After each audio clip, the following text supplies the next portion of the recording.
Hey people, welcome to the Run Testers, and it's a little over a week since I was on the quite wet and cold but wonderful streets of Dublin for the Dublin Marathon, where I was busy retesting the Puma Fast-R3 in an all-out shot at a PB. I was putting the Garmin Forerunner 970 up against the Apple Watch Series 11 on what was a really quite blustery, cold and challenging course, getting my first experience of the Dublin Marathon. So how was it? How did this tech do? How did the shoes do? Let's get into it.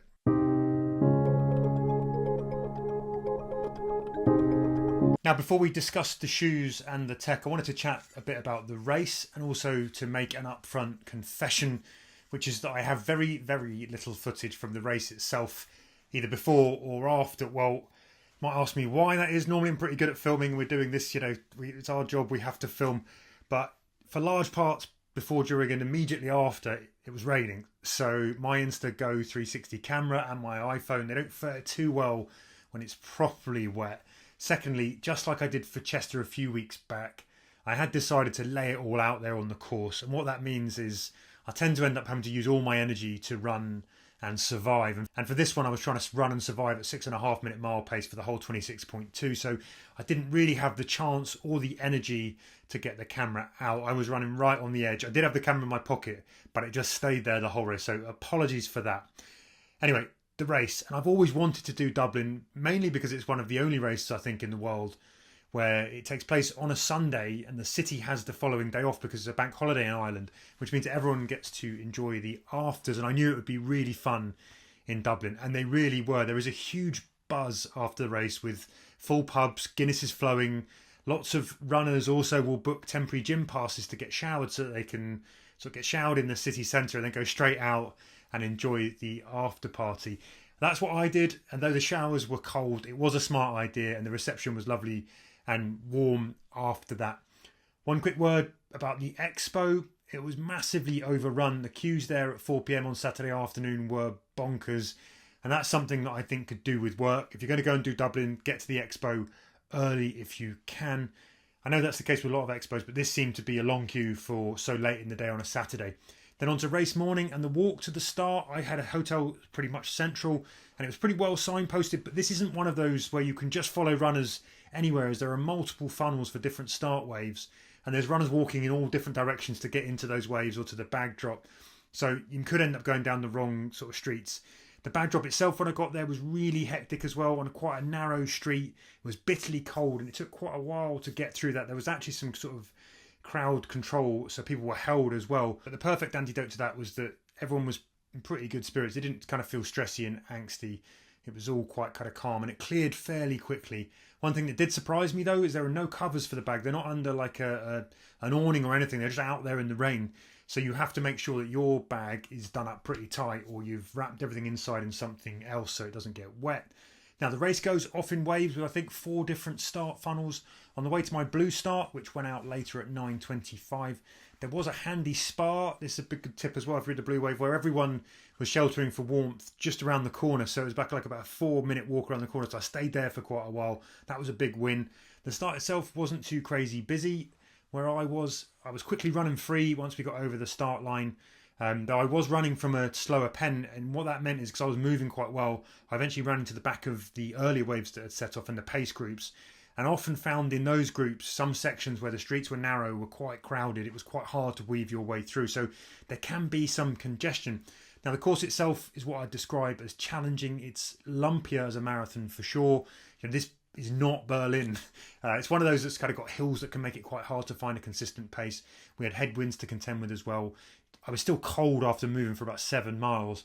And some of those hills, they will come when you least want them, kind of around mile 20, 22. This is also one of those races where you've just about had enough of the ups, the downs come. And you can offset quite a lot of the ups with those downs if you run smart and with discipline. The support out there was excellent. It's not the size of the crowds that you're going to get at some of the majors, but it was full of energy, plenty loud, boisterous, really, really good support. The aid stations, I would say, are just about frequent enough, though I think a few more wouldn't hurt. And they weren't always on 2 sides, which did mean sometimes it was a little bit trickier to get water.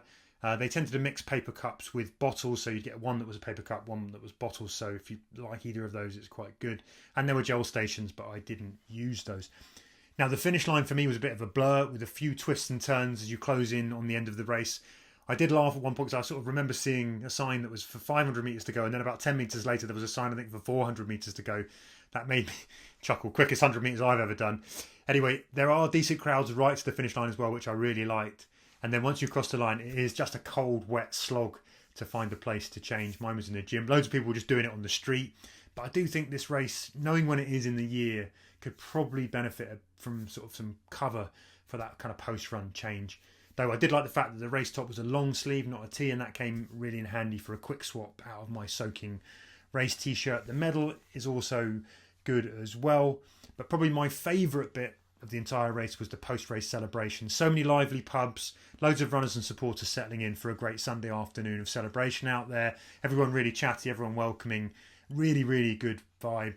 And if you like a beer after your race, this is a race that you need to do, I think. Overall, it's one that I would recommend. Not the most thrilling course, definitely a battle in terms of the elevation on the course and some of the sections that can feel kind of quite long. But it's a really excellent weekend and it gets a thumbs up from me.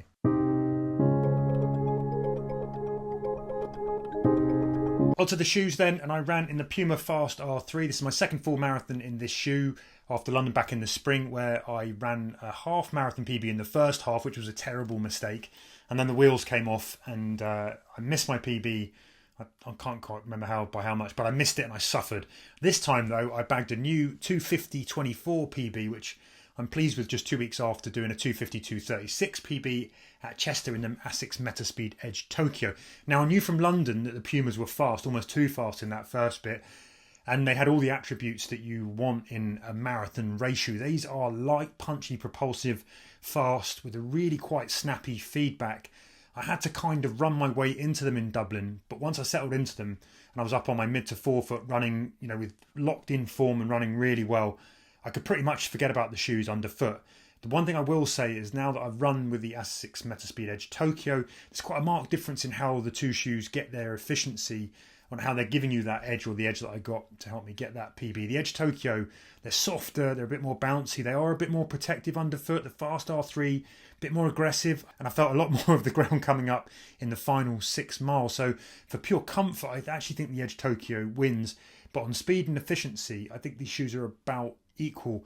The R3 is working kind of that lever foam combo much harder, and that may not be a ride that everyone finds totally natural or one that they kind of enjoy, though the research kind of does suggest that most people do respond to it from an efficiency perspective. Now for me in this test, I think the Fast-R3 did everything that I wanted it to do. It was super punchy. I could feel it giving me that efficiency, and it's right up there with some of my favourite marathon race shoes. I would 100% race in them again, even though I did have a little bit of foot fatigue towards the end. Overall, the comfort and the fit was spot on, and they just did what I needed them to do. So yeah, from that test, still impressed by the Puma Fast-R3. Yeah, a great marathon race shoe, I would say.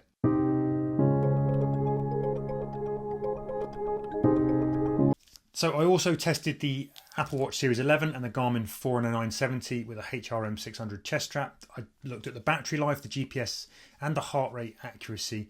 On battery life, I took both of these watches off charge at 7 AM on race morning. During the race, in max accuracy GPS mode with screen set to full brightness, the Forerunner 970 burned 10%. That's a pretty good performance. The Series 11 burned 32%.